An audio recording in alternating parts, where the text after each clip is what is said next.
আমি চলে এসেছি আরেকটা সতীপীঠে। এটা বর্ধমানের গুসকরা থেকে নতুন হাটের দিকে উজানি সতীপীঠ। আমি এই ভিডিওতে এই শর্টসে সেটাই দেখাই আপনাদের।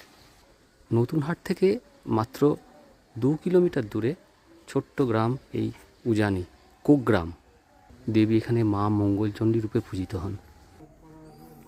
খুব সুন্দর একটি মন্দির, ছোট্ট মন্দির, ছোট্ট পরিসরের মধ্যে অবস্থান করছে।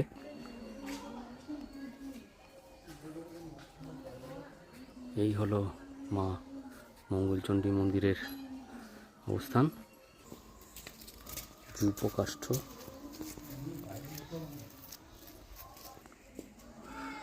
এই হলো মন্দির।